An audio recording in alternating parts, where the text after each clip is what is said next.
está quemando la sala. ¡Ah! ¡Nos vamos a morir! ¡Nos vamos a morir quemados todos! Tranquilo, va a pasar, va a pasar.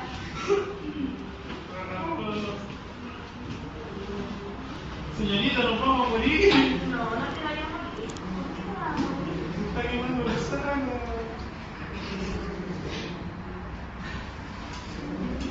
Escúchame. No, yo no me llamo Juana, yo soy la técnica.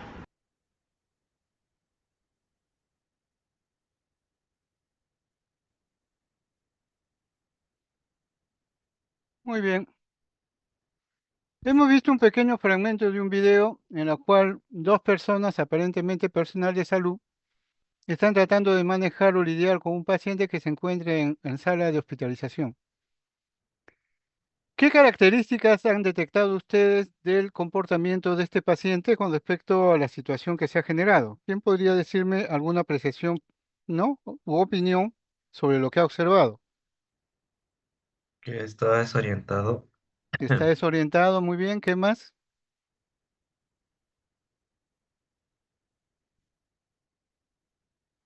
Aparte de desorientado, ¿cómo está su forma de relacionarse con las personas? Está agitado. ¿Está agitado? ¿Se agita psicomotrizmente? ¿Sí? ¿Por qué? ¿Qué es lo que lo motiva a esa agitación o a esa situación? Doctor, ¿no tiene confianza de los demás? ¿Ya? ¿Qué más? Lo que yo lo llevo a su agitación puede ser la presencia de la jeringa. ¿Ya?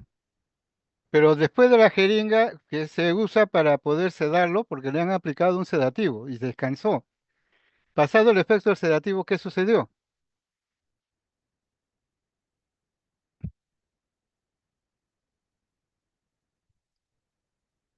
¿Qué observamos en el paciente después de que ha pasado el efecto del sedativo, en la segunda parte del video?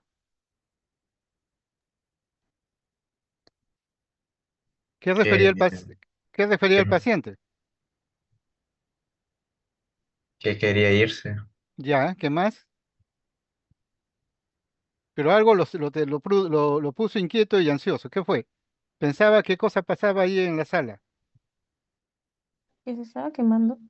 Que la sala se estaba incendiando, o sea, él veía llamas, veía que todo alrededor suyo se estaba quemando y tenía la angustia de que iba a morir quemado, cosa que no se observa porque no se veía ninguna mata de fuego, ni nada, ni humo, ni nada que justificar esa conducta, lo cual conllevaba que había alguna alteración en la percepción de este paciente que hacía de que viera cosas que aparentemente no había y tenía dificultades para prestar atención, no se concentraba. Y su conciencia se hallaba fluida, se hallaba lenta o con dificultad para poder darse cuenta.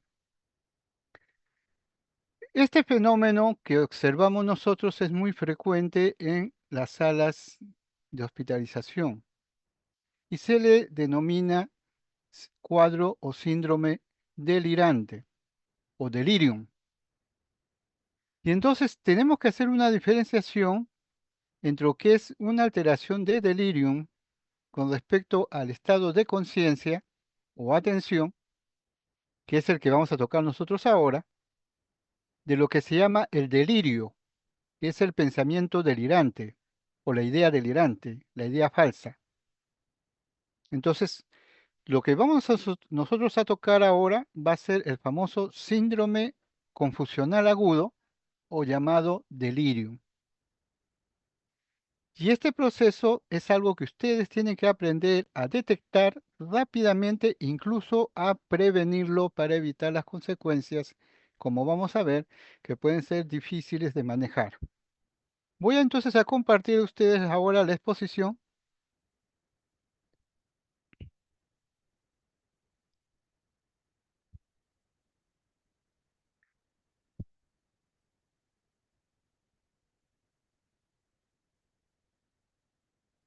¿Están observando la pantalla? Sí, Sí, doctor. doctor. Se observa la pantalla verde, ¿no es cierto? ¿O no? Sí, doctor. Ya, muy bien.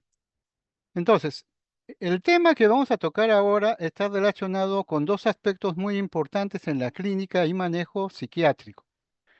Por un lado, vamos a hablar del delirio, al cual se le define como el proceso confusional agudo, un estado confusional agudo de la conciencia con alteración de las funciones de conciencia, atención, orientación, y por el otro lado, alteraciones en el desempeño del, del funcionamiento cerebral, de tal forma que hay un deterioro o daño o pérdida de la capacidad, ¿no?, intelectual y de las funciones mentales superiores del paciente. Y en ambas circunstancias, ¿qué es lo que se busca? Se busca ver lo que es el proceso de alteración de la función del cerebro. Lo que vamos a tocar ahora son dos cuadros que tienen que ver implícitamente con un mal funcionamiento del sistema nervioso central, provocando lo que se llama el famoso síndrome orgánico cerebral. Por un lado, el síndrome cerebral agudo o delirio, y por el otro lado, el síndrome cerebral crónico que puede llevar a situaciones de demencia. La meta para esto es que logren ustedes reconocer y diferenciar el delirium y el trastorno cognitivo mayor o demencia, sus síntomas, sus signos, su diagnóstico y su tratamiento. Vamos a hablar del concepto, de la epidemiología, de la fisiopatología y otros aspectos del síndrome confusional y también del cuadro demencial. Empecemos entonces. ¿Qué cosa es el delirium? El delirium es un síndrome. ¿Qué cosa es un síndrome? Un síndrome es un conjunto de signos o síntomas que se presentan en un momento determinado y que forman, ¿no?, un cuadro que no es todavía una enfermedad, porque para que sea enfermedad un síndrome tiene que tener etiología determinada.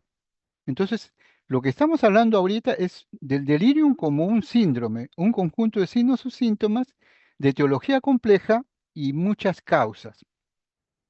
¿Qué es lo interesante del delirium? Que se inicia súbitamente en días u horas, ¿no?, en, en el paciente, y tiene un curso que fluctúa, ¿no? Que de día aparentemente está tranquilo, pero conforme empieza a llegar las 5 de la tarde empieza a empeorar y se vuelve desorganizado. ¿Qué es lo característico de un delirio? Deterioro de la atención, o sea, incapacidad para poder fijar la atención o concentrarse, lo cual lleva a que el paciente se distraiga. Lo habrían visto en el video, el paciente se distraía con facilidad. Alteraciones de la conciencia. Generalmente puede presentar somnolencia, estupor o hipervigilancia.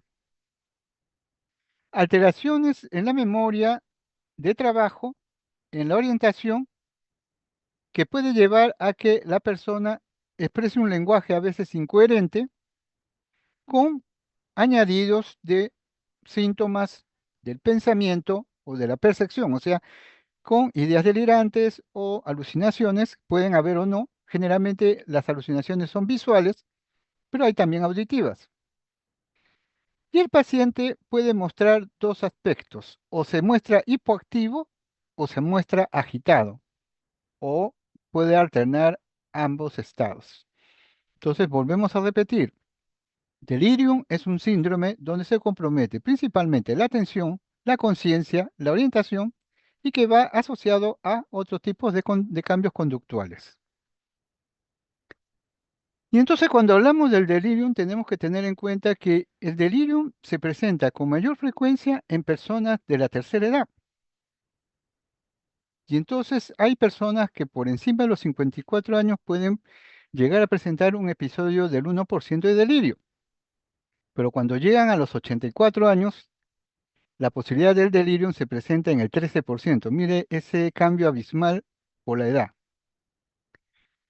El delirium se puede presentar en el área de admisión hasta el 20% y en el área de hospitalización hasta el 30%, o sea, en todo tipo de pacientes. Y está asociado el delirium con esos pacientes que nosotros tratamos por otras causas o otras especialidades, como por ejemplo cirugía general. Tenemos pacientes que operamos. De esos pacientes que operamos, por lo menos 10 al 15% de esos pacientes, si no cuidamos bien su evolución, van a dar un cuadro de delirium, o sea, el delirium como complicación de la evolución normal de un tratamiento. En pacientes con cirugía cardíaca abierta, 30% pueden hacer delirium. En pacientes de tercera edad con fractura de cadera postquirúrgica, 50%. En pacientes con quemaduras graves, 21%. Procesos infecciosos como SIDA se pueden provocar y desarrollar cuadros de delirium del 30 al 40%. Y en pacientes terminales hasta 80%. Como ustedes se darán cuenta, el delirium entonces es un proceso o un síndrome que complica la evolución de los pacientes están a cargo nuestro en el manejo de su patología física o patología somática. Por eso es que se habla que el delirium es un proceso orgánico cerebral, porque tiene que ver con procesos físicos, enfermedades, procesos somáticos, intoxicación por alcohol o drogas, o sea, hay algo que provoca que se presente el cuadro, y a eso se le llama delirium, y es una complicación. Importante tener en cuenta que hay una serie de factores predisponentes o precipitantes que pueden hacer que un paciente haga delirio. Por ejemplo, desde el punto de vista demográfico, los pacientes de mayor edad, de 64 años y sexo masculinos, están más predispuestos a hacer delirio, ¿no? Y generalmente pueden presentarse en pacientes que hayan tenido cuadros demenciales previos o depresión, ¿no? Y que de alguna forma su estado funcional de alguna forma está afectado. Por ejemplo, están postrados en cama, no se pueden mover. Esos pacientes que tenemos en sala de postquirúrgica o en procesos de tratamiento hospitalario, están mucho tiempo echados en cama, es posible que en un momento determinado desencadenen un cuadro delirante. Y que puedan también tener algún déficit sensorial, ¿no? O tengan alteraciones hidroelectrolíticas, o tengan compromiso de abuso de alcohol o drogas como antecedentes que predisponen al cuadro, trastornos médicos que asociados mucho la enfermedad hepática o renal, los accidentes cerebrovasculares, los trastornos metabólicos, etcétera, etcétera. Miren qué factores predisponen al síndrome del delirium. Por eso cuando ustedes tienen un paciente que está observando, evolucionando y está estable y de repente empieza a presentar un síndrome delirante, póngase las pilas. Empiezan a revisar toda una lista de posibles causas que estén predisponiendo, precipitando el cuadro. ¿Qué cuadros pueden precipitar delirium? Los fármacos, hipnóticos, narcóticos, anticolinérgicos, ¿no? Enfermedades neurológicas primarias, procesos infecciosos, shock, anemia, fiebre, hipotermia, trastornos metabólicos, cirugía, factores del entorno, por ejemplo, restricción física en cuidados iniciales, intensivos, perdón, uso de múltiples procedimientos o privación de sueño prolongado. Son factores que pueden precipitar el desencadenamiento de un cuadro de delirio. ¿Y cómo se trata de explicar cuál es la forma o por qué motivo se presenta el síndrome confusional agudo? Ya hay tres hipótesis. La primera hipótesis es la hipótesis de deprivación de oxígeno, del oxígeno. El paciente tiene una disminución del uso de oxígeno y eso provoca una disminución de su metabolismo del sistema nervioso central. Usted sabe que el oxígeno y la glucosa son importantes para el cerebro. Puede darse déficit de acetilcolina o disminución de la recaptación de la dopamina. Y entonces esto puede provocar o desencadenar un síndrome confusional agudo. Hay la segunda hipótesis, que es la hipótesis de los neurotransmisores. El déficit de acetilcolina, que es el activador, ¿no? En el ciclo sueño y vigilia, de la atención, el aprendizaje y la memoria. Entonces, si se ve alterada la acetilcolina, va a alterarse, ¿no? El estado de conciencia y la atención. Puede darse también un exceso de dopamina que puede provocar alteraciones en la atención, el aprendizaje y el pensamiento y en el control de los movimientos. Pueden alterarse la serotonina, que tiene que ver con la vigilia, la atención y los ritmos circadianos. Entonces el paciente con la alteración de la serotonina empieza a presentar un estado de somnolencia o pesadez. Puede verse alterada también la histamina, que tiene que ver con aspectos también de estar despierto o estar con el estado de conciencia disminuido. Y un tercer hipótesis de delirium es la famosa hipótesis inflamatoria. Se plantea que en el sistema nervioso central hay una serie de secreciones de sustancias que en este caso serían las interleucinas, y estas interleucinas alterarían el funcionamiento del sistema nervioso central provocando un proceso inflamatorio cerebral. Y al provocar el síndrome inflamatorio cerebral provocarían la emergencia del cuadro de delirio. ¿Cuáles son las causas de la etiología del delirio? Pueden haber enfermedades del sistema nervioso central, principalmente la epilepsia, enfermedades metabólicas. En ancianos, generalmente las alteraciones hidroelectrolíticas van a provocar síndrome delirante. Una infección urinaria, ¿no? Puede provocar mucho.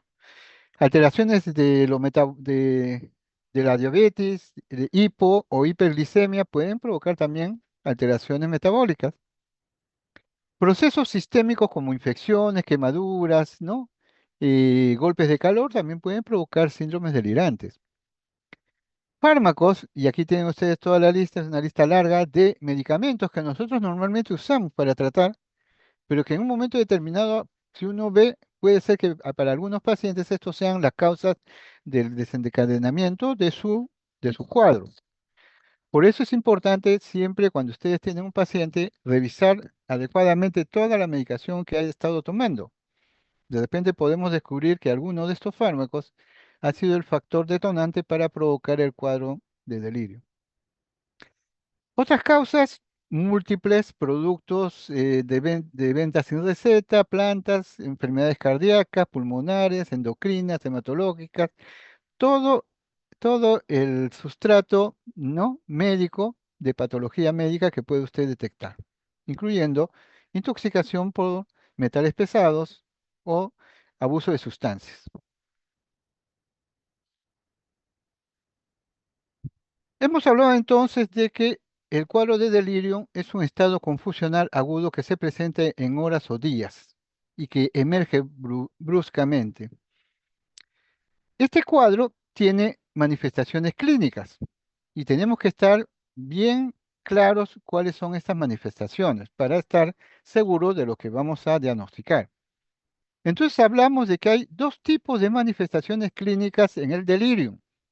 Las manifestaciones nucleares, o sea, básicas, sí o sí, estas tienen que estar si no, no diagnostica, y las no nucleares, o sea, aquellas que pueden aparecer como un añadido, pueden presentarse en los cuadros de delirio, como que no, ¿no?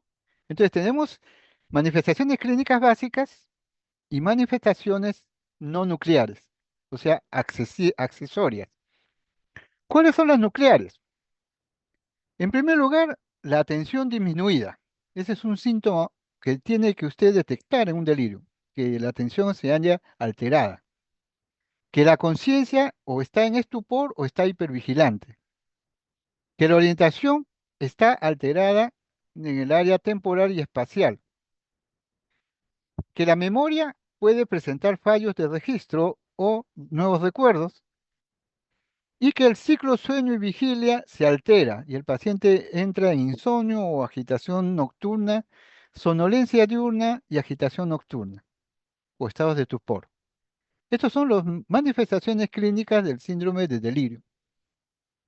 Aparte de esto, usted podría detectar si el paciente lo produce, porque si es productivo, pensamientos delirantes, lenguaje desorganizado, alteraciones motrices, alteraciones alucinatorias o cambios del afecto con disforia o irritabilidad. Pero eso no define el delirio. El delirio lo define, volvemos a decir, conciencia, atención, orientación, memoria, ciclo y sueño, vigilia. ¿Y cuántos tipos de delirio existen? Según Lipovsky, existen tres tipos de delirio. El delirium hiperactivo, que es el que se caracteriza porque el paciente está agitado, inquieto, agresivo, confuso, alucinado, con ideación delirante. ¿Se acuerdan del video? Hiperactivo. Del 15 al 25% de los tipos de delirium es hiperactivo. Se suele asociar este tipo de delirium a el problema de abuso de alcohol o drogas o el efecto anticolinérgico de algunos fármacos, porque hay una disminución de la actividad inhibitoria del sistema GABA y un aumento de la neurotransmisión noradrenérgica. Por eso es más fácil de diagnosticar. El delirium hiperactivo es más fácil de diagnosticar por los síntomas floridos. El segundo tipo de delirium es el delirium hipoactivo, que es el que se da con más frecuencia en ancianos y que hace que uno vea al anciano como un paciente hipoactivo, lento, lentitud psicomotriz, bradisíquico, o sea, su pensamiento lento, inexpresividad facial, casi cayéndose de sueño, apático, inhibido. Aquí el problema es que este tipo de delirium hay que hacer diagnóstico diferencial con un síndrome demencial, que es de la pérdida de las funciones mentales superiores, con una depresión. Este tipo de delirium hipoactivo es el que tiene que ver con alteraciones metabólicas, uremia, ¿no? Problemas hepáticos, ¿no? Diabetes, esto. Se cree que se debe a un aumento de la inhibición por parte del sistema GABAérgico. Se desarrolla entre el 20 al 25% y son más difíciles de identificar. Porque a veces uno lo ve al ancianito, no, es así, es normal. Los ancianos son lentos, los ancianos, y uno lo confunde y no lo diagnostica. Cuidado, cuidado, no se confíen. Y entonces tenemos hipoactivo, 20 al 25%, hiperactivo, 15 al 25%. Y hay un tercer tipo de delirium que es el delirio mixto, que es el que presenta las dos fases. En el día está hipoactivo y en la noche está hiperactivo o al revés. Y supone el 35 al 50% de todos los síndromes confusionales.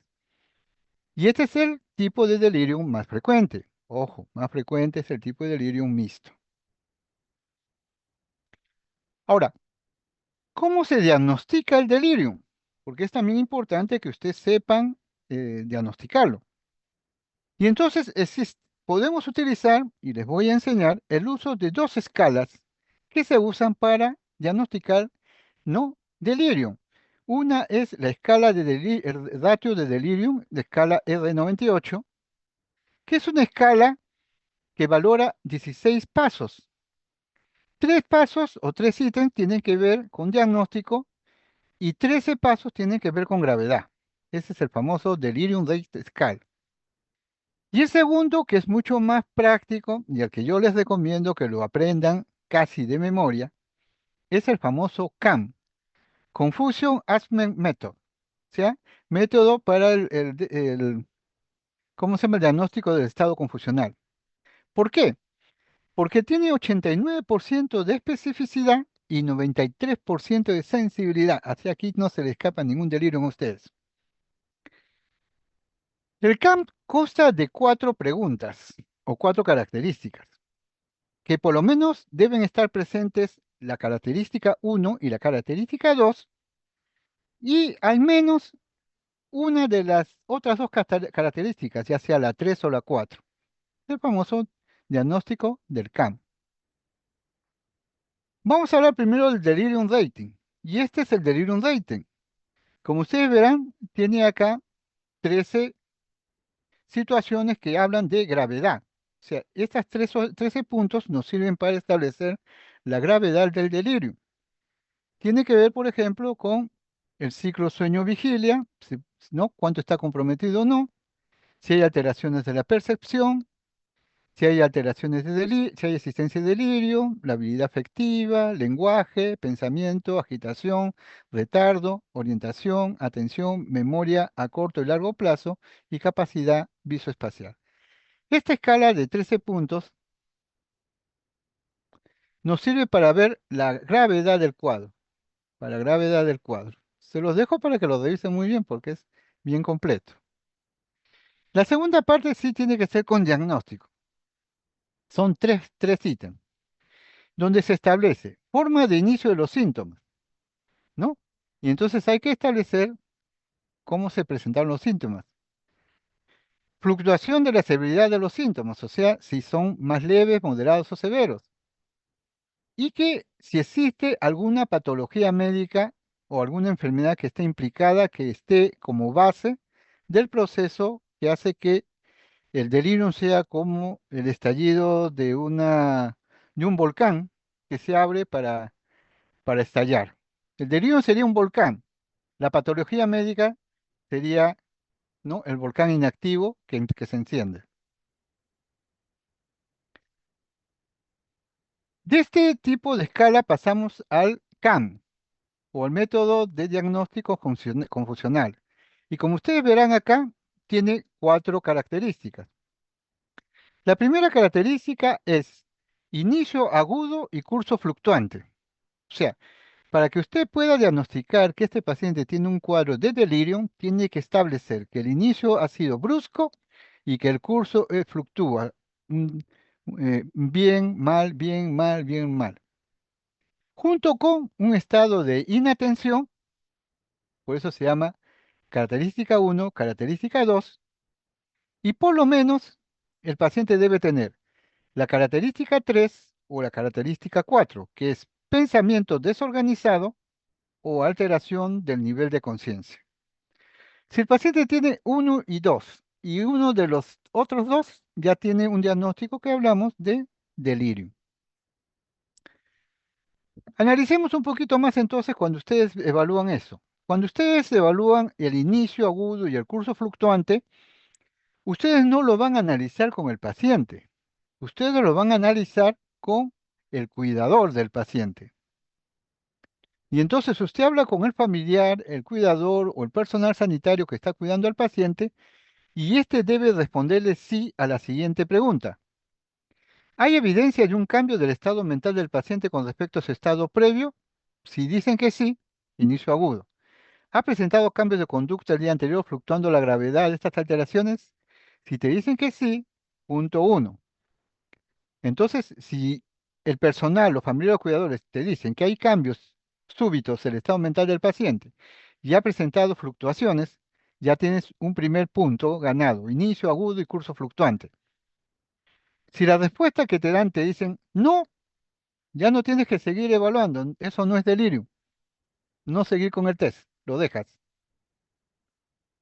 Segunda característica, inatención, que igual se le pregunta al personal que cuida al paciente. ¿Presenta el paciente dificultades para fijar su atención? Por ejemplo, se distrae, no puede mantener una conversación, deben repetirle las preguntas, responde repetidamente una respuesta o tiene dificultad para saber de qué está hablando. Si el paciente presenta estos elementos, ya tenemos un segundo punto, una segunda característica, inatención. Entonces ya 1 y 2, inatención. Nos falta uno más para completar el diagnóstico. Si la respuesta es no, dejamos la evaluación y decimos no hay delirio. Nada, no aparece delirio. La tercera característica es la desorganización del pensamiento. Viene de que el propio cuidador o sus cuidadores respondan. Presenta el paciente un discurso desorganizado e incoherente con una conversación irrelevante, ideas poco claras o ilógicas, con cambio de tema, de forma impredecible. Hemos hablado que el pensamiento y el lenguaje son como 12 siameses. Si se altera el lenguaje, se altera el pensamiento. Entonces, si usted ve que el paciente tiene un discurso desorganizado, eso te está indicando que hay una desorganización del pensamiento y ya tienes tus 3 puntos diagnóstico de delirio. Y si hay un 4, mejor. Ahora, no aparece esa alteración del pensamiento y del lenguaje, entonces vamos al cuarto característica. Alteración del nivel de conciencia. El paciente presenta, ¿no?, un estado de alerta normal, un estado hipervigilante, un estado letárgico, estuporoso o comatoso. Si el paciente presenta alguna alteración que tiene que ver con estado de hiperalerta o letárgico, estuporoso o comatoso, ya tienes una característica y te diagnosticas delirium. Y ya tienes establecido tu diagnóstico. Tenemos que las dos clasificaciones internacionales de la patología psiquiátrica, en el caso de la escuela americana, la DSM-5, ¿no? El Manual Estadístico de Enfermedades Mentales, o la 610 en el lado occidental, Clasificación Internacional de Enfermedades, 610, en el capítulo de enfermedades mentales. Podemos hablar entonces de los criterios para diagnosticar el delirio. DSM-4 dice, perdón, DSM-5 dice, el delirium es una alteración de la atención. Esta alteración de la atención se desarrolla en un corto espacio de tiempo, ¿no? Y tiene añadida alguna alteración cognitiva.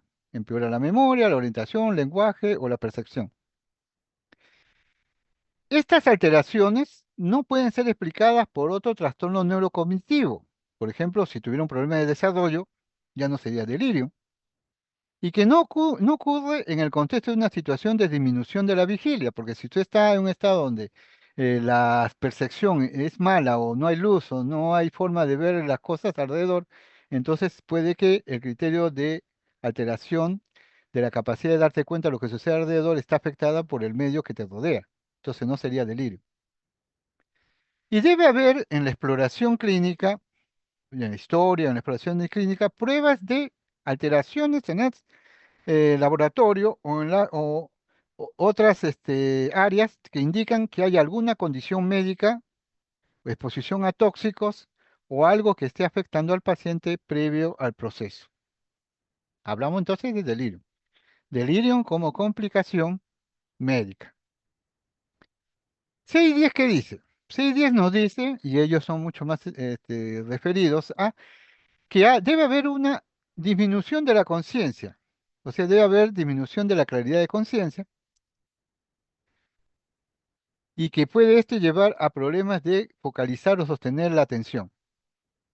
Debe haber un trastorno de la cognición, que puede ser un deterioro de la memoria inmediata, una desorientación tiempo-espacio, lugar, y por lo menos una alteración psicomotriz, por ejemplo, hipoactividad, hiperactividad, incremento de reacción, disminución del discurso, acentuación de sobresaltos.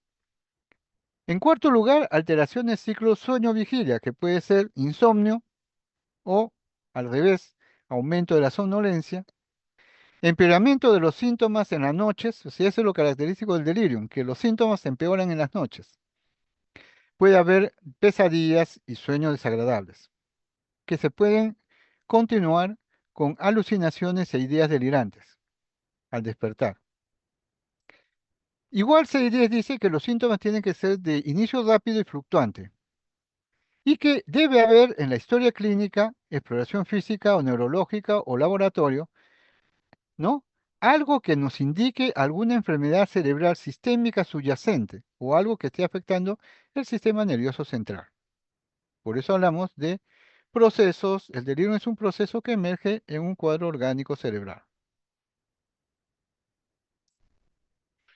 Y entonces cuando tenemos que evaluar a un paciente con el diagnóstico de, o que sospechamos ya con el CAMP, de que es un diagnóstico de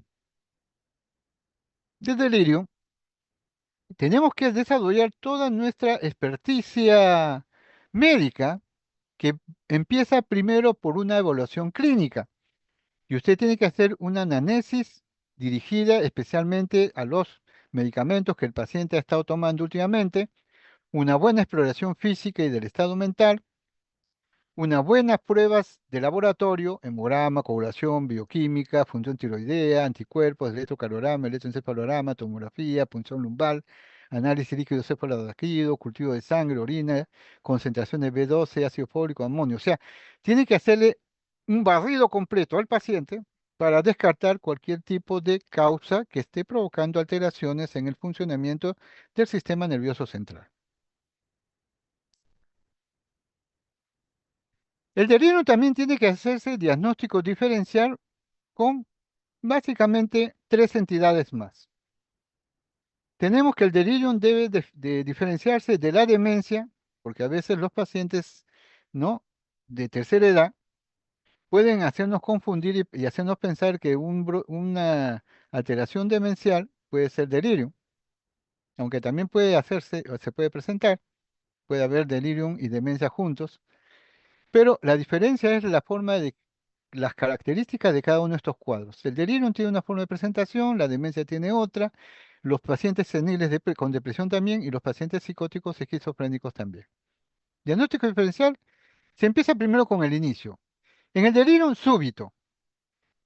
En el demencia, lento, insidioso. En depresión, variable y esquizofrenia variable. Curso del delirium, fluctuante. En demencia, curso crónico progresivo. En depresión, va cambiando con el día, conforme avanza el día. Y en esquizofrenia, crónico. Alteraciones de conciencia, en el delirium está disminuida, en la demencia puede estar normal, en la depresión también puede estar normal, y en la esquizofrenia puede alterarse semanas o meses. En cuanto a la atención, en el delirio está globalmente alterada, sin embargo en la demencia puede estar normal, salvo que esté grave. En la depresión puede haberse alteración de la atención semanas o meses y en esquizofrenia no se altera. En cuanto al delirio, la cognición está globalmente alterada, mientras que en demencia hay deterioro, en depresión no está alterada ni esquizofrenia tampoco. ¿Puede haber alucinaciones? Sí. En delirium visualmente, generalmente son más visuales, en demencia a veces no, en depresión auditivas y esquizofrenia auditivas. El ánimo en delirium fluctuante, en demencia plano, en depresión tristeza y en esquizofrenia aplanado. Motricidad, el delirium puede ser hipo o hiper. En demencia puede estar normal, salvo que esté en estado de agitación tardía. En depresión, inhibido o agitado. Y en esquizofrenia variable. El lenguaje en delirium incoherente, en demencia puede estar normal al comienzo, en depresión normal lento y en esquizofrenia desorganizado. El pensamiento en el delirium desorganizado, igual que en la esquizofrenia, en la demencia es pobre y en la depresión está conservado el pensamiento. Movimientos involuntarios, en delirium puede haber temblores, en demencia no, en depresión tampoco, en esquizofrenia tampoco hay temblores sino estereotipias. En cuanto al sueño, en el delirium puede estar muy alterado o inverso. En la demencia puede haber insomnio o hipersomnia, igual que en depresión, y en esquizofrenia puede haber insomnio. ¿Qué es importante entonces de lo que estamos revisando? Volvemos a recapitular. El síndrome orgánico cerebral agudo o delirium o síndrome confusional agudo es un proceso que emerge bruscamente como complicación en la evolución de los procesos, ¿no?, de tratamiento somático de muchas personas, por enfermedades médicas, por enfermedades de dependencia a drogas, otras causas. Cuando uno empieza a tratar a un paciente, en algún momento determinado esto se puede complicar con un síndrome de delirium. Y entonces uno tiene que diagnosticar la emergencia del delirio y empezar a actuar, porque es una complicación que si no la tratas, se te va el paciente. ¿Cuál es la evolución y pronóstico de un delirio? Generalmente se diagnostica precozmente y puede revertir, aunque ahora ya hay discusión, entre 3 a 7 días, y puede evolucionar a varias alternativas. Puede remitir totalmente y se cura espontáneamente. Puede deteriorar o provocar un deterioro cognitivo permanente en el 20%, o puede persistir el delirium en pacientes de más de 64 años, por lo menos en el 32,8%. ¿Puede provocar muerte? Sí. Y esta es una de las razones por las cuales usted tiene que estar preparado para controlar el delirium. Del 4 al 65% del total de pacientes pueden fallecer por el delirium. Del 10 al 26% de los pacientes ingresados con este diagnóstico, ¿no? Y 22 a 76% de los que desarrollan un delirio durante la hospitalización. El delirio puede incrementar la morbilidad, o sea, complicar el proceso de evolución del paciente con una serie de procesos, por escaras, infecciones, ¿no? Alteraciones, ¿cómo se llama? Necrosis de la piel, fractura, etcétera. Incrementa la hospitalización y los costos y provoca sufrimiento, que es lo peor que nosotros debemos evitar. Volvemos a decir entonces, el pronóstico, ¿no? A la muerte, en 3 meses 33%, al año 50%. Durante el ingreso puede haber muerte en el del 20 al 20, 75%. Y entonces es importante tener en cuenta esto. Algunos salen de alta 15% en un mes, ¿no? Y el 25% en 6 meses. Importante que tengan ustedes en cuenta como médicos que frente a una situación de un paciente con delirium, ustedes tienen que aprender a prevenir. Esa es la fase más importante del proceso. ¿Cómo prevenir que mi pacientito se complique con un delirio? Primero, un paciente no debe estar mucho tiempo tendido en cama, salvo que sea necesaria por el proceso de cicatrización. Debe haber movilización precoz del paciente. Se le debe corregir los déficits sensoriales. Si tiene que usar gafas, audífonos, hay que ponerles. Se debe estimularle la cognición con calendarios, relojes, presencias familiares que le conversen y hacen que esté activo. Evitar la polimedicación o el retiro brusco de tratamientos. Rehidratar y nutrir adecuadamente, con un buen balance hidroelectrolítico. Evitar la restricción física. No amar a un paciente anciano, no lo restringe, eso le hace daño, salvo que esté agitado y tenga que utilizar eso temporalmente para sedarlo. Evite el uso de ruidos y mantenga una luz adecuada. Evite las caídas que puede el paciente tener de la cama. Haga medidas de higiene del sueño para que el paciente duerma adecuadamente sus horas. Trate el dolor intensamente para que no moleste al paciente. Corrija el estreñimiento si se presenta y trate de que las personas que estén alrededor del cuidado del paciente se identifiquen, ¿no? Y haya cierta estabilidad del personal cuidador que lo controla. No cualquiera entra, sino aquel que el paciente le tiene confianza. Y en ese aspecto es fundamental que el personal de enfermería nos dé el soporte logístico. Segunda fase de tratamiento es la famosa profilaxis farmacológica. Si el paciente presenta inquietud, intranquilidad motora, se puede utilizar haloperidol a dosis bajas.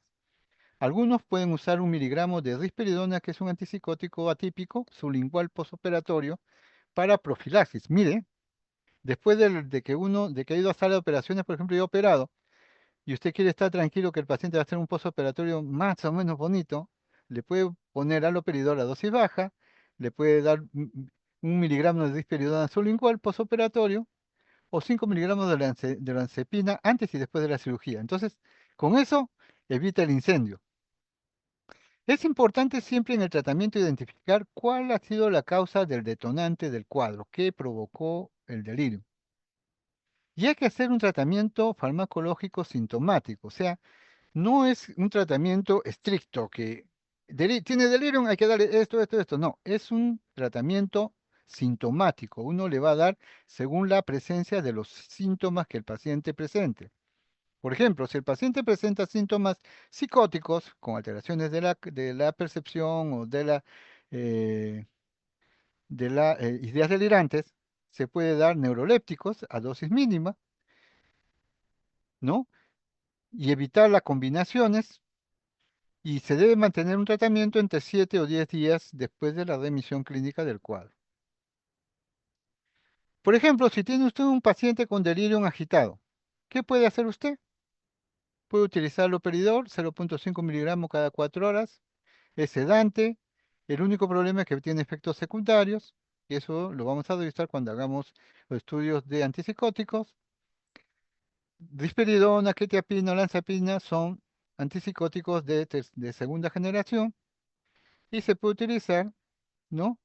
Como sedantes, evitar siempre los efectos adversos. Se puede usar también lorazepam para controlar el paciente anciano con agitación delirante.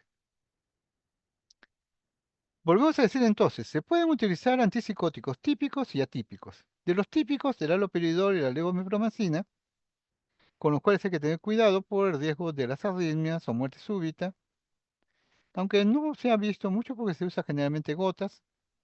Y los antipsicóticos atípicos, ¿no? Que tienen un riesgo de ACV y muerte. Por eso hay que también manejarlos con monitoreo. Tenemos lanzapina, risperidona, quetiapina y aripiprazol. ¿Podemos usar benzodiazepinas? Sí. Lorazepam, midazolam. Nosotros generalmente usamos midazolam. Ampolla de 5 miligramos, podemos utilizar media ampolla intramuscular para controlar la conducta agitada del paciente. Hay que tener cuidado con el riesgo de depresión respiratoria. Antidepresivos no usamos, pero la literatura habla de la trazodona y otros fármacos también nos hablan del metilfenidato y la melatonina, pero que está dentro del margen terapéutico, pero que nosotros generalmente no tenemos mucho uso de ello. Entonces, ¿en qué llegamos a concluir con el delirio? El delirio es una urgencia médica. Se presente donde se presente. Puede presentarse en la consulta, en la emergencia y en la hospitalización. Pero cuando emerge es como si se incendiara la pradera. Pongan las pilas y rápido actúen, porque si ustedes dejan que el delirium se incendia, va a perder el fuego y el paciente se nos va. Es importante tener en cuenta que el 50% de estos cuadros de delirio no los se diagnostica, porque muchas veces la gente lo ve al viejito y dice, no, eso es normal, el viejito está hablando solo, eso es normal, es por la edad, y no diagnosticamos. Debe tratarse siempre con independencia de la agitación. El delirio se tiene que tratar independiente que el paciente esté agitado o no, porque el problema del delirium es complica el riesgo de la morbimortalidad. Importante tener en cuenta entonces, por favor, aprendan a diagnosticar, a establecer, a controlar y manejar el síndrome confusional agudo. Muy bien, vamos a continuar con la segunda parte del proceso y después al último vamos a dejar las preguntas. ¿Qué les parece? Vamos a avanzar entonces. Tenemos la segunda parte de la clase que tiene que ver con la demencia o llamado trastorno cognitivo mayor por la clasificación de la DSM-5 americana. Igual, la agenda establece más o menos las pautas de los puntos que vamos a tratar. Vamos a pasar directamente entonces a la demencia. ¿Qué es una demencia? La demencia es un síndrome que se adquiere, o sea, que se presenta no posterior. Uno lo adquiere, no es que le venga de por sí, no, un síndrome adquirido y que se debe a múltiples causas. ¿Qué es lo que se predomina en una demencia? La alteración cognitiva. Lo que está alterado es la cognición. Va a haber alteraciones de memoria, pensamiento abstracto y razonamiento. Lo interesante de la demencia, a diferencia del delirium, es que no hay estado confusional. El paciente aparentemente está con la conciencia, inicialmente la conciencia bien despierta y lúcida, pero está con alteraciones cognitivas. ¿Qué significa alteración cognitiva? Que este es un proceso de deterioro. El paciente, normalmente todo ser humano, empieza desde que nace a crecer hacia arriba. Hasta los 18 años hay un crecimiento de desarrollo cognitivo normal en el ser humano. Y en ese proceso, ¿no? Uno logra la meta de desarrollar sus capacidades intelectuales y de repente algo pasa y empieza a perder, ¿no? Esas capacidades que tenía. Eso se llama demencia. A diferencia de déficit intelectual, que es aquel que se presenta cuando no desarrolla toda su capacidad o plenitud intelectual. Y estamos hablando del retardo mental. El retardo mental es un déficit de desarrollo. La demencia es un deterioro, algo que se consiguió y que se empieza a perder. Y entonces, al presentarse el deterioro, la persona empieza a alterar su funcionamiento social, laboral, ocupacional y personal. Según la clasificación internacional de enfermedades, los criterios generales para una demencia es deterioro de la memoria evidente para el aprendizaje de nueva información. O sea, el paciente no puede aprender cosas nuevas y puede alterarse la, ¿no? información aprendida. Hay deterioro de las habilidades cognitivas, deterioro del juicio y pensamiento, capacidad para poder planificar y organizar información y tomar decisiones. El paciente está con la conciencia clara, pero hay un deterioro de las emociones, de la motivación o del comportamiento social. Y estos síntomas de alteraciones del deterioro deben haberse presentado por lo menos, ¿no? O durante al menos 6 meses para deciden establecer sospecha y diagnóstico. O sea, no es solamente que tenga estos síntomas, sino que esto le dure más o menos 6 meses. Según la DSM-5 americana, la demencia llamada, ¿no? La llama deterioro cognitivo mayor, es la evidencia de un deterioro significativo en varios dominios cognitivos. Por ejemplo, en la atención compleja, en la función ejecutiva, en el aprendizaje de la memoria, en el lenguaje, en la percepción y la actividad conductual motora y en la cognición social. Por lo menos, ¿no? Debe haber uno o más dominios cognitivos alterados. Que estas alteraciones interfieren en la independencia de la persona para sus actividades diarias, que el deterioro no ocurre exclusivamente en un cuadro de delirium, sino que es un proceso lento, progresivo y a largo plazo, y que no puede ser explicado este deterioro por otras enfermedades mentales, como por ejemplo una depresión mayor o una esquizofrenia pueden provocar deterioro, pero es deterioro secundario. Entonces, cuando hablamos de un deterioro cognitivo significativo, ¿no? Primario, hablamos de demencia o deterioro cognitivo mayor. El trastorno neurocognitivo mayor es la nueva denominación del Manual Diagnóstico Estadístico de los Trastornos Mentales de la Asociación Psiquiátrica Americana, que ha sustituido al uso del término demencia. Sin embargo, nosotros acá, siendo de la órbita occidental, nosotros seguimos usando el término demencia. ¿Qué cosa es el trastorno neurocognitivo mayor? Es un síndrome de naturaleza crónica. Volvemos a hablar de síndrome, mire cómo tenemos que trabajar síndrome orgánico cerebral, síndrome crónico, progresivo, que provoca deterioro de la función cognitiva, que altera la capacidad de la memoria, del pensamiento y de las decisiones e interfiere en la actividad de la vida diaria. La Organización Mundial de la Salud nos habla de que 57 millones de personas viven con demencia. Y en Latinoamérica la prevalencia es del 8.5%.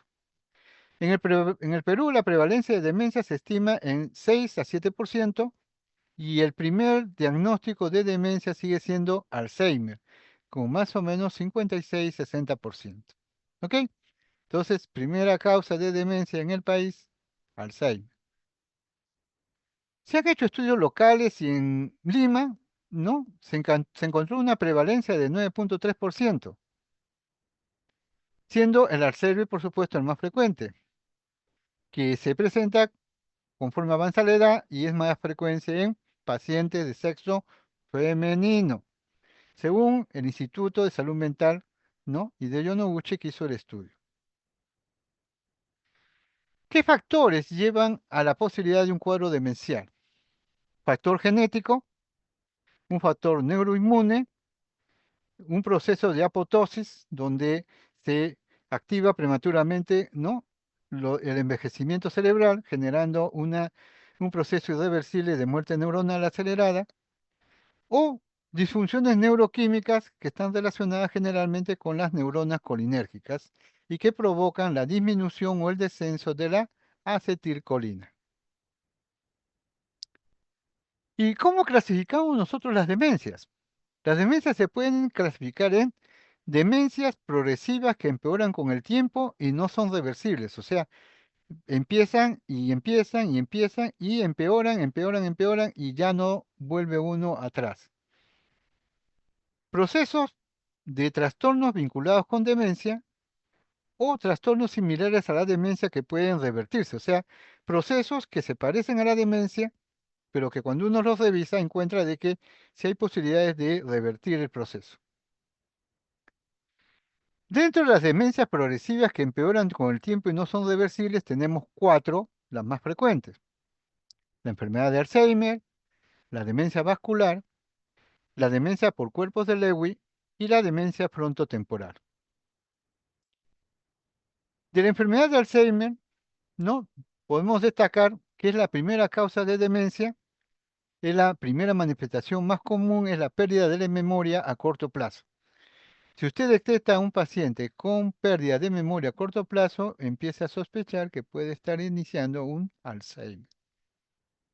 Deterioro del razonamiento, del manejo de tareas complejas y falta de criterio, alteraciones del lenguaje y de la función visoespacial. Esas son características de la enfermedad de Alzheimer. Seguimos. Demencia vascular. Dentro de los cuadros de demencia vascular, que es una demencia progresiva que empeora con el tiempo y no son reversibles, tenemos 4 tipos de demencias vasculares. La demencia vascular subcortical, ¿no? Por debajo de la corteza. La demencia multiinfarto, o sea, con múltiples lesiones en diversas partes del cerebro. La demencia posterior al accidente cerebrovascular, ¿no? O sea, posterior a un ACV. O la demencia mixta. Desde el punto de vista de la demencia con cuerpos de Lewy, ¿qué es lo característico en esta demencia?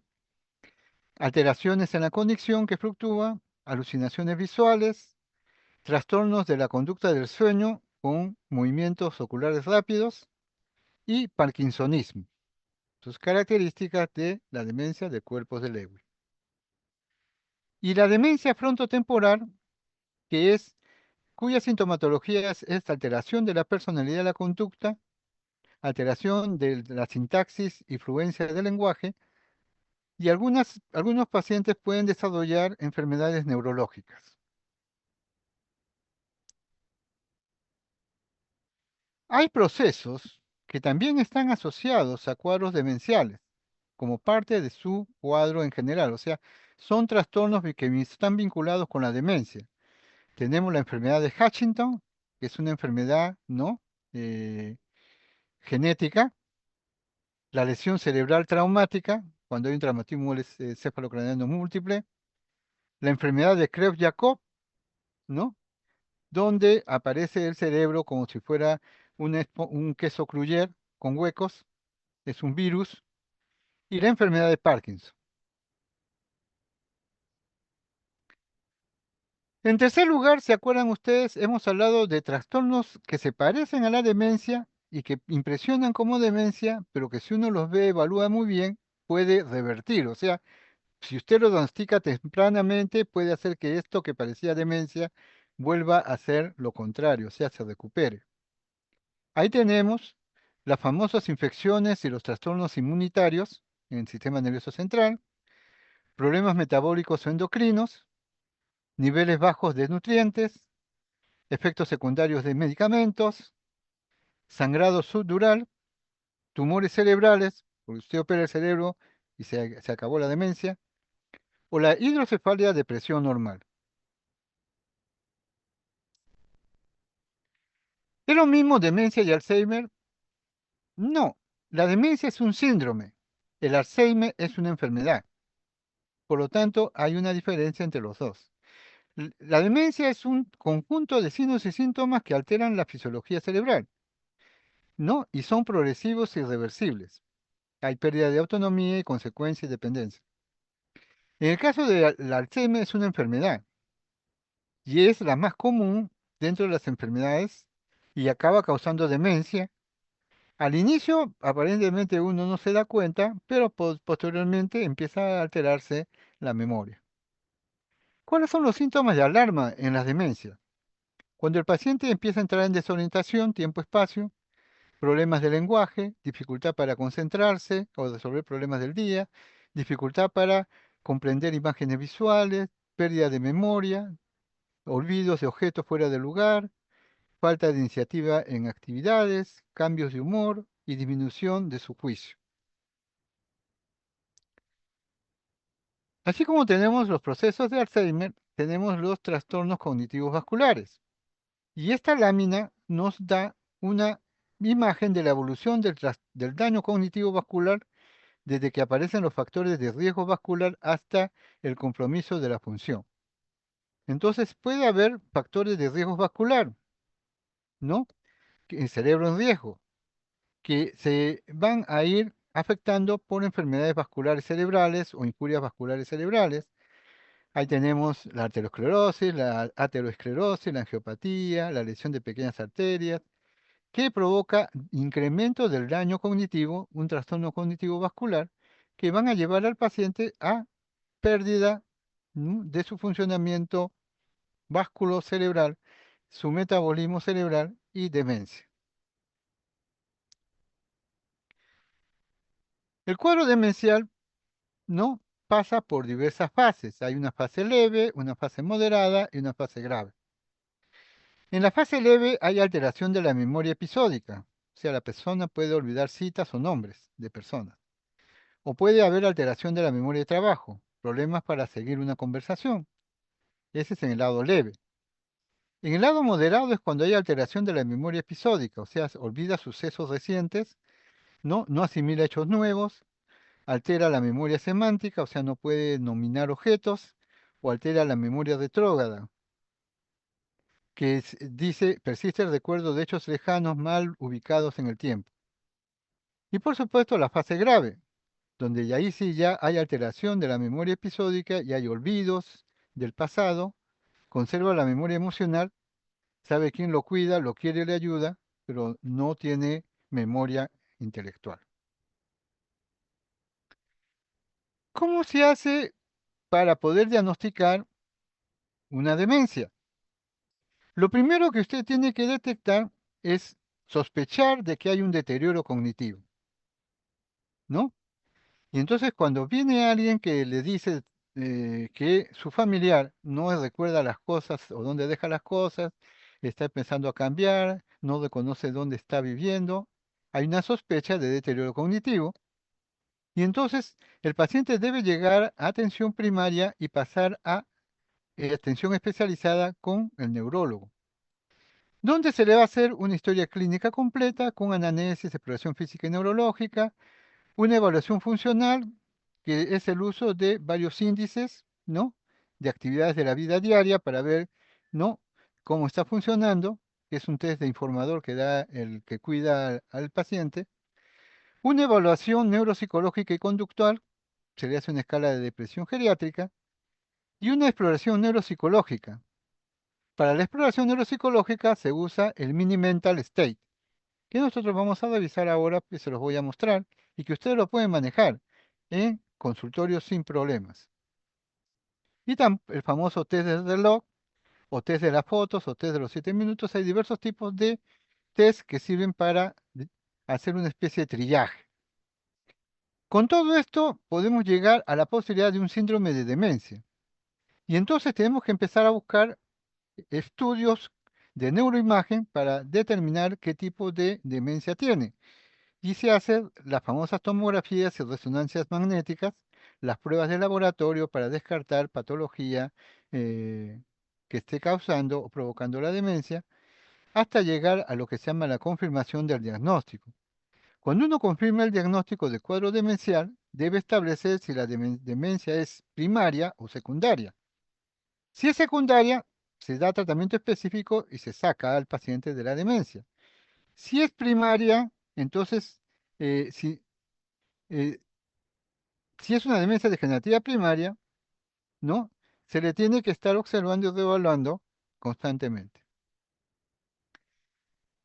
Esta imagen que ustedes ven acá es el famoso Mini Mental State de Forstein.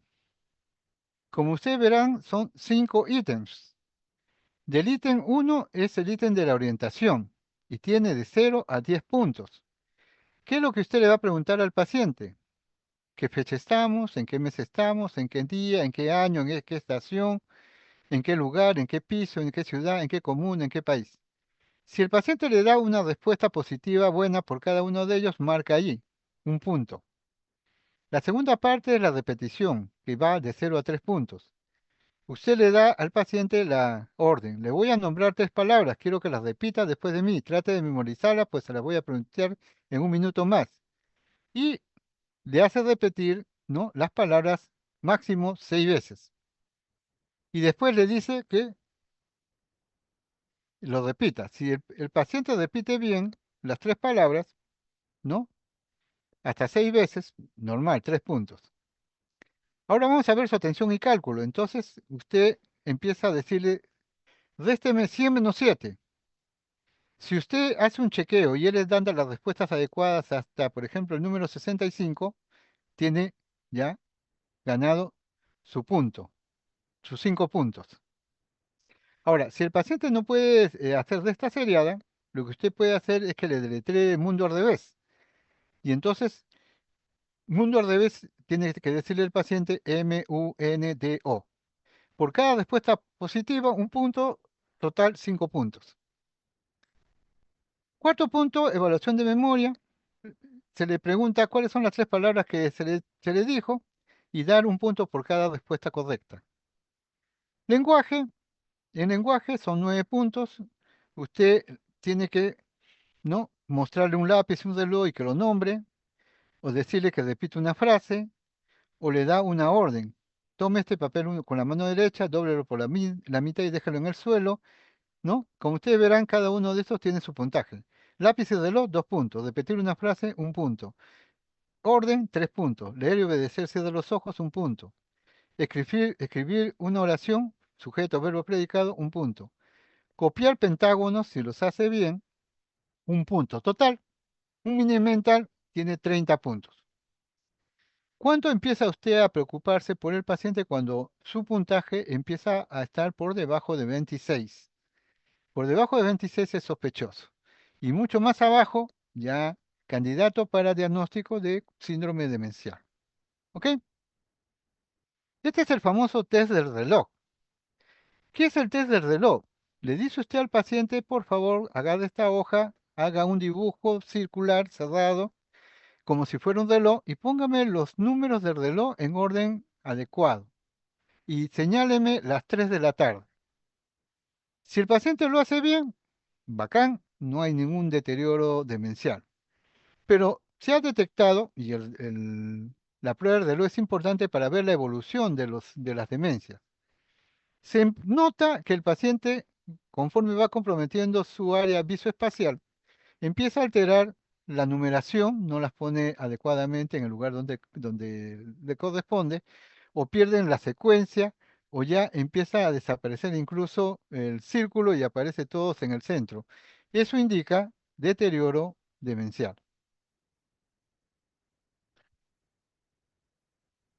Ahora, es interesante que cuando usted haga una evaluación del cuadro demencial, igual que como se hizo para el cuadro de delirio, usted tiene que hacer una historia clínica completa con exploración física y neurológica, ¿no? Evaluando antecedentes personales, familiares, ¿no?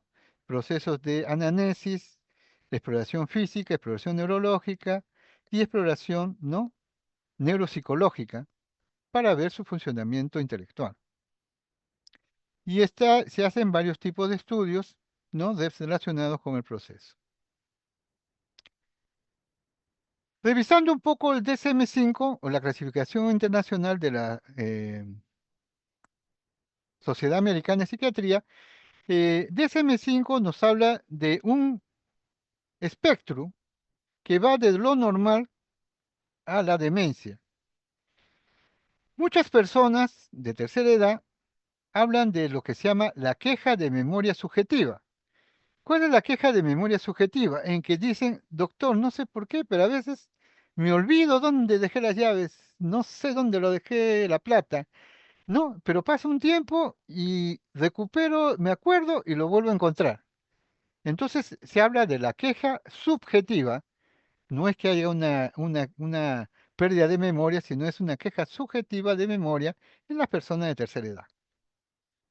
Pero puede ser que también ya empiecen a olvidarse algunas cosas y entonces estamos hablando de un deterioro cognitivo leve, leve.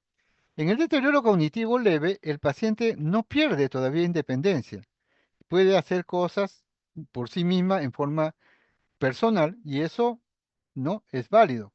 Pero nos sirve a nosotros si uno encuentra un DCL, o sea, un deterioro cognitivo leve, a empezar a evaluar al paciente para evitar que entre en cuadros demenciales. ¿Cuáles son los criterios diagnósticos según la DSM-5 con respecto a trastorno neurocognitivo menor y trastorno neurocognitivo mayor o demencia? En la preocupación del paciente por su condición, lo que se halla en el trastorno neurocognitivo menor es una disminución modesta en las funciones cognitivas, mientras que en el trastorno neurocognitivo mayor sí es una pérdida sustancial de la función cognitiva. En el rendimiento de los test neuropsicológicos, el trastorno neurocognitivo menor puede presentar unos 12 desviaciones estándares por debajo de lo esperado, mientras que en el trastorno neurocognitivo mayor, cuando se le hace test neuropsicológico, tiene que tener por lo menos 2 o más desviaciones estándares por debajo de lo que espera para su edad. Autonomía. En el trastorno neurocognitivo menor, la alteración es insuficiente para afectar la autonomía del paciente. El paciente se puede mover independiente. En el trastorno neurocognitivo mayor ya no. La alteración provoca que el paciente no pueda hacer sus actividades instrumentales de la vida diaria. ¿Qué tratamiento se le debe dar a un paciente diagnosticado con demencia? Debe hacerse un abordaje farmacológico tratando de compensar los déficits, mantener la habilidad cognitiva funcional, mejorar a corto y mediano plazo los síntomas psicológicos y mantener la calidad de vida del paciente y del cuidador. Hay abordajes no farmacológicos como las terapias de estimulación cognitiva, ejercicio físico, participación social, reminiscencia, que buscan incrementar las habilidades cognitivas y funcionales de la persona con demencia y mejorar su ánimo y desempeño físico en corto plazo.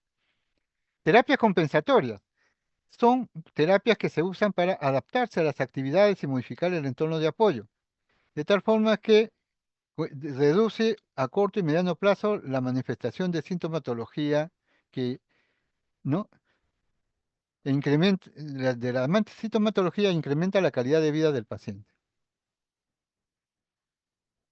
En etapas en las cuales ya la demencia es severa o avanzada, el énfasis de las estrategias psicosociales debe ser abordaje de conductas desafiantes o conductuales, ¿no? Abordaje de comorbilidad, ¿no? Enfoque paliativo, confort, evitar la deprivación ambiental, dar buena información y calidad segura de tratamiento, ¿no? Soporte emocional a los cuidadores, abordaje de síntomas ansiosos y depresivos en la persona a cargo, relaciones sociales de salud, apoyar el entorno familiar y detección, si hubiera, de procesos de maltrato. En el tratamiento de abordaje farmacológico, los objetivos es el manejo de síntomas cognitivos, neuropsiquiátricos y otras condiciones asociadas. En el tratamiento del síntoma cognitivo tenemos el uso de dos sustancias, las inhibidores de la acetilcolinesterasa y el modulador de la transmisión glutamatérgica. En el caso de los inhibidores de la acetilcolinesterasa, se les hace recordar a ustedes que los síntomas cognitivos tienen que ver con alteraciones de la acetilcolina. Y entonces en estos pacientes hay un déficit de acetilcolina. Y normalmente la acetilcolina se suelta en el espacio intersináptico y después se degrada. Esa degradación se la da las famosas enzimas acetilcolinesterasas. Y entonces, ¿qué se hace con los inhibidores? Ellos bloquean la enzima para que aumente la acetilcolina en el espacio intersináptico y entonces mejorar la memoria. Y para eso se usa el donepezilo, la ribastimina y la galantamina, que provocan una lentitud del deterioro cognitivo y una disminución de los síntomas psiquiátricos. Ahora, no obstante, este efecto puede ser modesto o a veces no funcionar. En segundo lugar, tenemos el modulador de la transmisión del glutamato, la famosa memantina, que se usa normalmente en demencias moderadas y severas, que tienen el mismo efecto, poner lento el deterioro y disminuir la presencia de síntomas neuropsiquiátricos. Aparte de los síntomas cognitivos, el paciente con demencia puede presentar síntomas neuropsiquiátricos, entonces va a presentar cuadros de patología mental, psicosis, neurosis, ansiedad, depresión. Y se puede hacer uso entonces de lo que es la farmacopea para trastornos mentales, que es tratamiento no farmacológico y tratamiento antipsicótico, antidepresivo. Pero se tiene que hacer bajo el diagnóstico de establecer bien cuáles son los síntomas para los cuales se va a usar el tratamiento. Según el uso, el problema del deterioro cognitivo, en una demencia leve se puede usar inhibidores de acetilcolesterasa. En moderado, ¿no? Inhibidores de acetilcolesterasa con memantina. Y en severo ya se usa una combinación donepezilo o divastinina con memantina. Hay diversos esquemas farmacológicos que se usan en las presentaciones más comunes de trastornos neurocognitivos mayores. Por ejemplo, para demencia por Alzheimer se puede usar donepezilo, divastimina, galantamina o memantina. En la demencia vascular, donepezilo, divastimina, galantamina o memantina. Y así sucesivamente.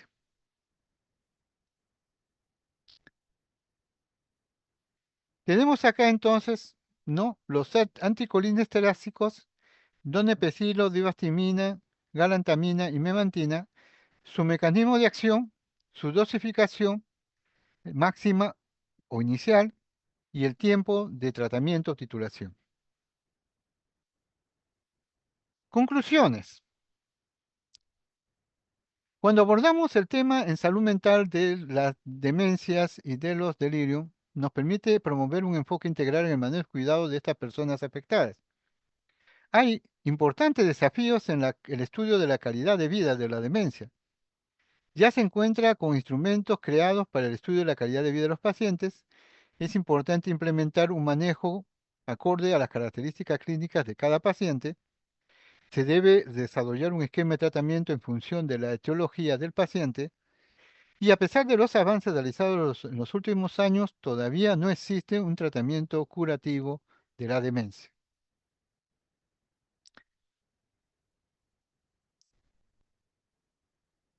Muy bien. Hemos entonces tratado de exponer en una visión un poco compleja, van a tener que revisarla bien. Sin embargo, la orientación sigue siendo la misma. Tenemos dos síndromes que son básicamente síndromes médicos que ustedes tienen que aprender a manejar adecuadamente. El síndrome confusional agudo o delirium, que es el famoso síndrome orgánico cerebral agudo, así se llama, síndrome cerebral agudo, y el síndrome cerebral crónico con deterioro, que es la demencia. Ambos afectan a diversos niveles, ambos afectan a tercera edad, delirium o demencia, pero también el delirium puede presentar en personas jóvenes. Demencia, se habla de demencia a partir de los 18 años para arriba, así que, por ejemplo, un traumatismo encefalocraniano en un paciente de 20 años ya es demencia, a pesar de que es joven. Y hay las diversas alternativas de manejo, de diagnóstico, tratamiento y los elementos para evaluación, de tal forma que ustedes se sientan seguros de diagnosticar adecuadamente y con tranquilidad, tomándose su tiempo, respirando y observando. Le hemos dado los elementos adecuados para que ustedes puedan en la práctica poder hacer diagnóstico, ¿no?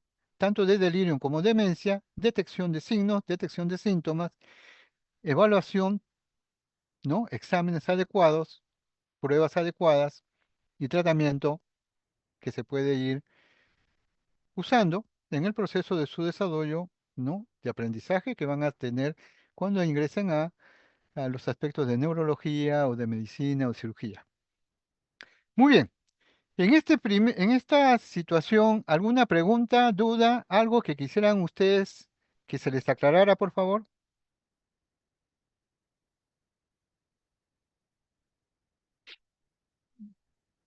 Si no, voy a empezar a hacer mi cotejo. El cotejo significa preguntar a ver si han entendido. Muy bien, a ver. Brigitte Melanín, ¿me escuchas? Una fractura de cadera puede Ujú. llevar a que el paciente llegue a un delirium. Ya. Estamos hablando de que el proceso se presenta en patología de pacientes de tercera edad. Pacientes de tercera edad, por ejemplo, pueden sufrir una serie de patologías médicas o quirúrgicas. Por ejemplo, una fractura de cadera significa que usted se fractura y el paciente tiene que estar inmóvil en un hospital, en una cama, ¿no? Recibiendo atención preoperatoria o posoperatoria si ya lo operaron y evolucionar el cuadro. ¿Sí? Entonces, esa es la patología médica. A base de esa patología médica, el paciente, un porcentaje de estos pacientes con patología de cadera, pueden desarrollar un síndrome delirante. O sea, hablamos de un síndrome delirante cuando hay un compromiso de la atención, la conciencia en forma brusca, No todos los operados de cadera van a hacer delirium, pero algunos pacientes pueden hacerlo y puede estar asociado a las restricciones por la operación, a las complicaciones médicas u otras cosas. O sea, no estamos hablando de que el delirium va a ser provocado por la fractura, sino que la base de un proceso quirúrgico, ¿no? Un cáncer, una endocrinopatía, una infección, puede en algún momento determinado, si no se monitorea adecuadamente y no se controla adecuadamente, no se evita que se complique con escaras, con infecciones, con alteraciones hidroelectrolíticas, si no lo monitorea y lo deja, en algún momento se le va a quemar el pan. Y al quemarse el pan se presenta el síndrome. O sea, vuelvo a decir, no estoy acusando a los que tienen fractura de caderas que van a hacer delirium, pero se ha visto que un buen porcentaje de pacientes en traumatología de fractura de cadera pueden desencadenar procesos de delirio. Por eso volvemos a decir, el delirium es una complicación de un proceso de patología médica o de patología de dependencia a alcohol o drogas. ¿Me he dejado entender? De la posibilidad de que el paciente se te vaya a complicar. Si tú empiezas a, si tú haces un seguimiento de tu paciente y le estás hidratando bien, le estás alimentando bien todo, bacán. Te descuidas y no lo alimentas bien, no lo hidratas bien, ¡pum! Se te complicó. Una infección intrahospitalaria, una caída de la cama, ¿no? Cualquier cosa puede hacer que el proceso de un paciente que iba bien, que iba a salir en 2, 3 semanas, se te complique por 2 o 3 meses. Entonces, esas son las circunstancias que hacen que tengamos que estar pendientes y bien alertas que cualquier proceso de manejo terapéutico tiene que estar con todos nuestros sentidos, tratando de evitar a todas costas complicaciones que puedan alterar el funcionamiento del paciente en el futuro. Muy bien, ¿alguien me puede contestar? Cal.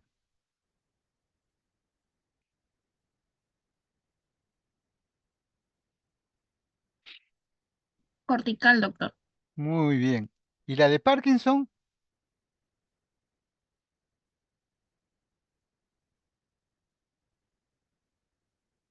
La demencia de Parkinson es Subcortical, doctor. muy bien. Hay las famosas demencias histéricas, no lo hemos tocado, ¿no? Las famosas demencias histéricas, que son procesos de que están relacionados con disociación y conversión. Y las famosas depresiones seniles, que a veces confunden como si fueran demencias, pero no son demencias, sino es una lentitud del paciente para dar respuestas y para tomar decisiones que hace que piense uno que este viejito está fuera del aire.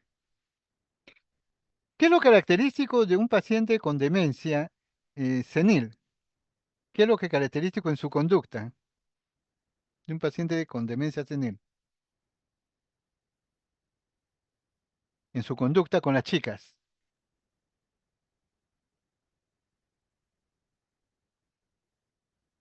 ¿Alguien? Y eso se detecta rápido. Los famosos viejitos verdes. Esos señores que son señores de reconocida en un barrio, los tratan bien, son personas serias, y de repente los vecinos empiezan a verlo al viejito medio raro, empieza a guiñarle el ojo a las chiquillas, las quiere tocar, las persigue, las enamora, se vuelve viejito verde. Eso puede ser parte de la sintomatología de un deterioro cognitivo que puede estar llevando a un cuadro demencial. Y nadie se está dando cuenta de eso. Entonces es importante estar prevenido y preparado para no detectar, como radares, detectar rápidamente las complicaciones que se pueden dar. Ojo que cuidar a un paciente anciano es difícil. Se necesita por lo menos 2 cuidadores mínimo. Si no tiene 2 cuidadores, no funciona. Sí, doctora Sandra Fiorella. Doctor, ¿y la demencia senil, en caso de los eh, viejitos verdes, se medica o solamente se deja ahí? No, es que eso es un síntoma general del síndrome demencial. Entonces usted tiene que estudiarlo. Cuando usted detecta eso, ¿qué tiene que hacer? Pruebas, exámenes, toda la escala, toda la evaluación para descartar patología mental. El viejito debe tener algo. daños, alguna lesión cerebral, algún mal funcionamiento, esclerosis, diabetes, algo que esté provocando el proceso. O de repente un Alzheimer que está emergiendo y nadie se está dando cuenta. Por eso es que no es importante siempre estar alerta, porque como volvemos a decir, muchas veces vemos a los viejitos haciendo conducta y decimos, ah, sí, lloran como niños, ¿no? Son muy emocionales, pero no nos dejemos llevar por el, sí, así son los viejitos, ¿no? Los viejitos no pierden la memoria. Si pierden la memoria, algo está fallando. Entonces, no nos contentemos con ver al viejito deteriorarse. Es como cuando uno lo jubilan. Ya te jubilaste, échate a descansar, lo matan. Lo peor que pueden hacer usted con un ser humano que ha estado trabajando años es sacarlo de circulación laboral y sentarlo en una silla, en una mesa y que no haga nada. En menos de un año se va, se muere, porque el ser humano es activo. Y aún a los 80, 90 años hay gente que es bien activa. Ahora ha aumentado la supervivencia. En Europa, 90 años es que tú ves a los 90 años a los viejitos caminando con una capacidad física enorme, haciendo deporte, todo lo demás, cosa que acá no, todavía no se ve tanto, pero que existe. O sea, hemos ido avanzando. Entonces ya no es que el viejito, viejito, ya que de tirarlo al abandono y ponerlo en una esquina, cuidado, esa es una mala visión del desarrollo del ser humano. El ser humano sigue creciendo y aprendiendo a través del tiempo. Hasta el último minuto no deja de aprender. Y ese almacén de información que tienen los ancianos, no saben ustedes lo que se pierde, pues son experiencias que son vividas, no son de lectura, son de la vida diaria, del día a día. Y esas cosas no se aprenden así nomás. Por eso es importante que aprendamos también a respetar a la tercera edad. La tercera edad tiene una fuente de información que hasta ahora no hemos valorado ni dado el valor adecuado. Muy bien, si no hay preguntas y se sienten capaces de poder revisar el tema, tienen la exposición ya en el sistema, lo revisan por favor. Cualquier pregunta o dudas pueden hacerlas a través ¿cómo se llama?, del coordinador o directamente conmigo, ¿no? Y ya nos estamos viendo en la próxima clase, pues cuídense.